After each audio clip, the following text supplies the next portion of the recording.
Hi guys, this is Mike, and in this video you are going to learn how to solve this thing, the ghost cube. I am going to do this tutorial in 3 parts. This is part 1, in which you will learn how to do the bottom layer, as well as get an introduction to the cube. Let me start out by saying that I found this puzzle to be very tough. A lot of these tutorials start out by saying, oh, this puzzle is really easy. It's really just a Rubik's Cube in disguise, which you could actually say about this, but the hard part about it is that it's all one color and it has these crazy shapes, and it can be difficult finding the right piece to put somewhere. And to make it more difficult, a lot of the pieces are nearly the same size. For example, here's a rectangle and here's another one. Don't these look pretty similar? But if you put the wrong one somewhere, you're going to end up with a parity problem later. Also, look here. Look at these 2 triangles. They might actually be the same. I think they are. But mirror images of each other. And these 2 trapezoids here, I believe they're the same, but just mirror images of each other. And this piece here is a great deal like, where is it? This one here. This one here is a little bit pointier up here on top. So you have to be real careful. When you put a piece in, it has to be totally flush. Look how, it's hard to tell, I'm sure, in a video, but these surfaces here are really nice and flush.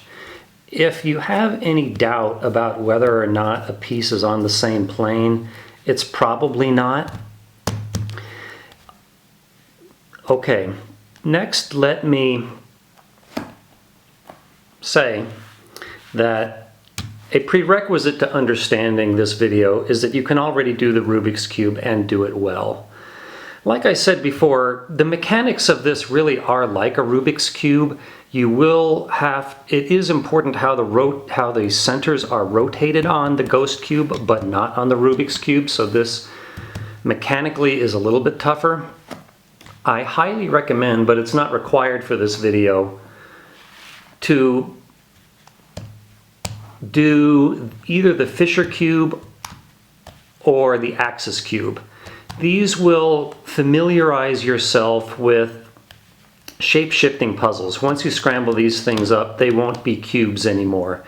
And you'll get comfortable with the fact that centers aren't necessarily squares. And you know, especially with this one, the pieces are just simply different shapes than on the Rubik's Cube, which is something you're just going to have to get with the ghost cube and be very comfortable with it. Okay, next I'm going to give you the single biggest bit of advice you're going to get in all 3 videos on this, and I don't think any other videos will say this, is to have 2 of them and to not mess up one of them.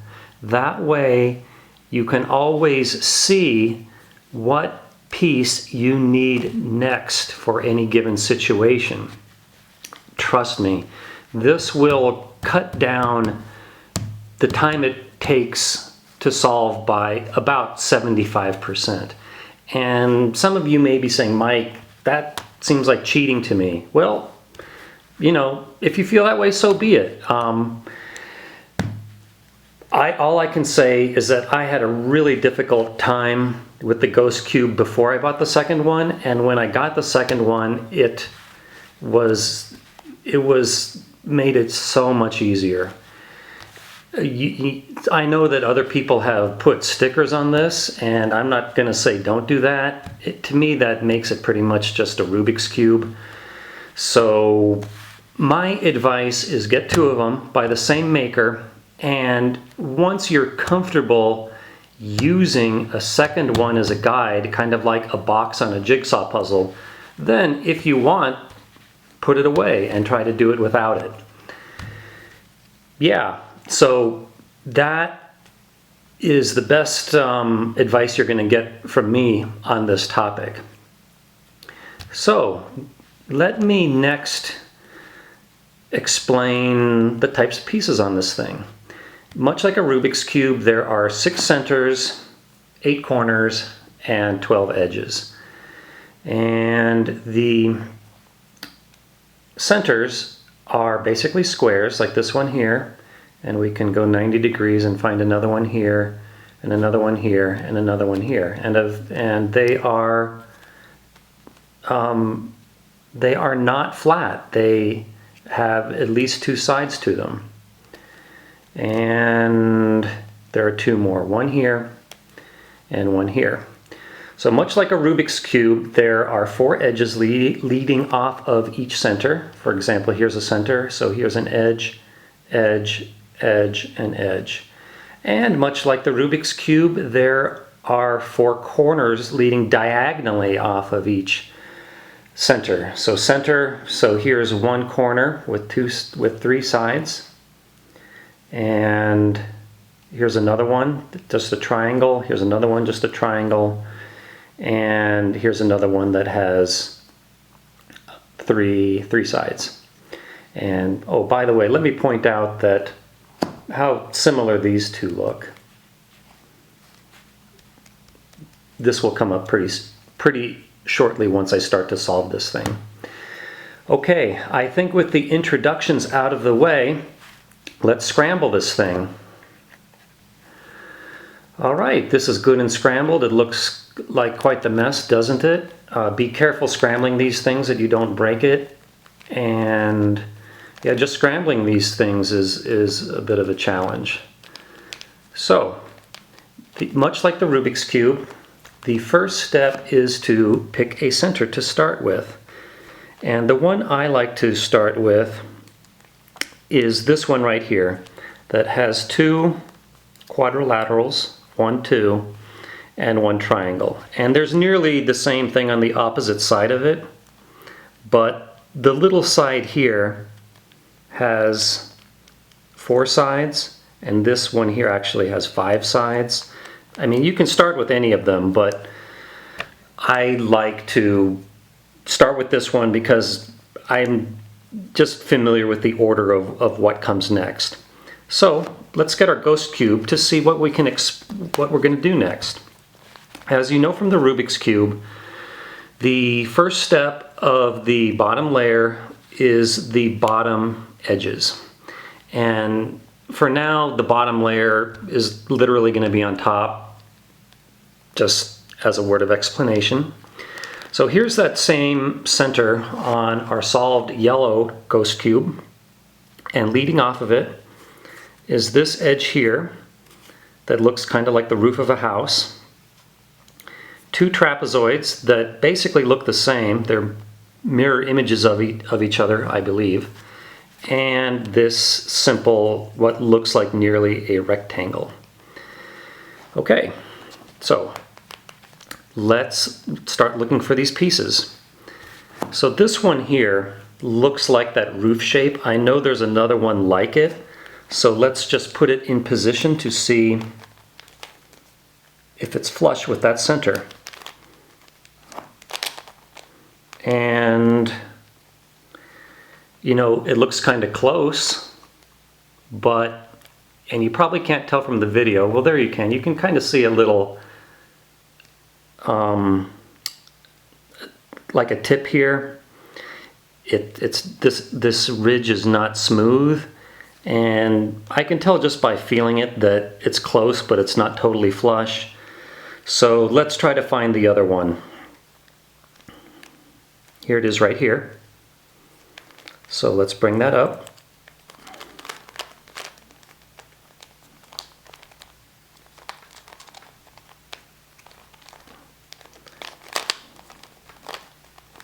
Okay, I need to orient it the other way.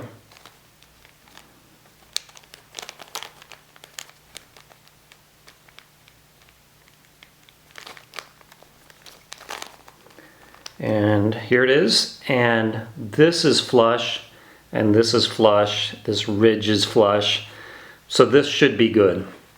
So next let's go on to those 2 trapezoids. So here's a trapezoid right here. And as a geometry refresher, a trapezoid is a four-sided figure where two of the sides are parallel. So I brought that up here, and this seems flush. So we got it on our first try there, we lucked out. Opposite is the other trapezoid. So here's one right here. So I believe this is in the right position, but it's oriented wrong. This is obviously doesn't fit. So let's bring that down and reverse it.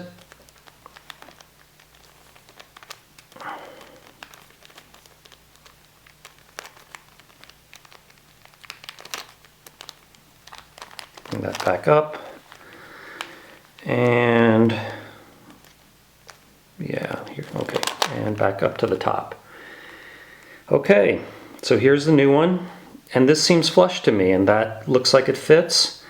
So this should be correct. Finally, the rectangle, and you may recall that there's two rectangular pieces. Here's one directly underneath it. And yeah, this does not look right. This is not smooth. So either it's flipped wrong or we need the other one. Let's flip it.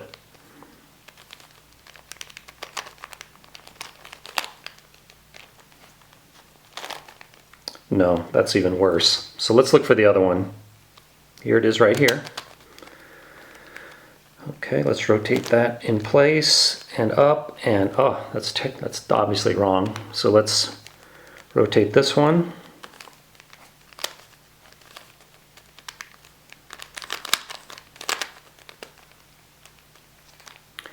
And up. And yeah, this looks nice. This feels flush, and furthermore, we tried everything else, and this was the last possibility. So yeah, I'm confident that this is right. So yeah, our first step is done, the edges of the bottom layer. So let me take a break here, and then we'll go on to the corners. Okay, let's move on to the bottom corners. It looks like one of them is already in place, so that's a nice coincidence. So let's bring back our yellow one to see what we're looking for here. So let's put them the same way. So we need a triangle here, a triangle here, and this three-sided piece here with what is almost a big triangle, but with a little chip taken out of it. A medium-sized, very scalene triangle, and as a reminder from high school geometry, a scalene triangle is one with a very sharp angle, and a tiny little piece here. And we've got pretty much the reverse image of it on this side. So yeah, let's start looking for those pieces and put them in. So we already have this one right here with the three triangles, big, medium, and small. So let's look for the other one and put it here, where it obviously must go, because these two edges here are not in the same plane, meaning that there's going to be at least two triangles here. And here it is. It's already underneath where it needs to go. So let's swing it up both ways. That obviously is not oriented right. And let's bring it up this way. And yeah, that looks good. So because I swung it up this way, yeah, I bring it up the other way. Let's see, are my edges right? Yeah. So 1, 2, 3. And yeah, this looks good. This whole section here looks nice and flush. So we're ready to go on to those two triangles. And there are 4 simple triangular pieces in this puzzle. So this part of it is a part that requires a fair bit of trial and error. But let's start with one of the triangles on the bottom and just test it. You know, that looks good.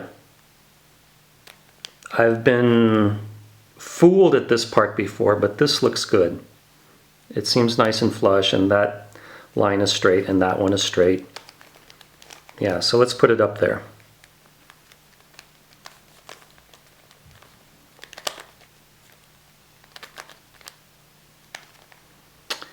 Okay, yeah, this all seems flush, so I think that was right.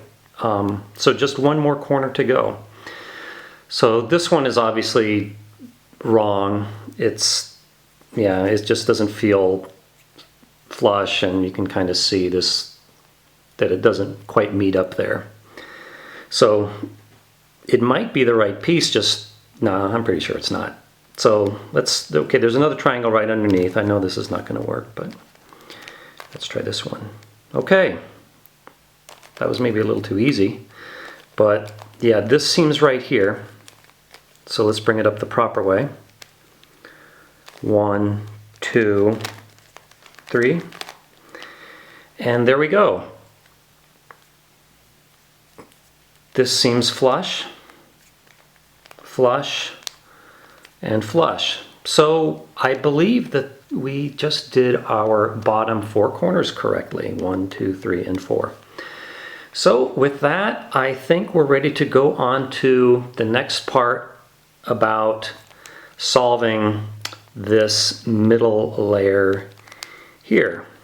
So thanks for watching, guys. I might remind you, this video is brought to you by my website wizardofodds.com, which is all about the mathematical analysis of casino games.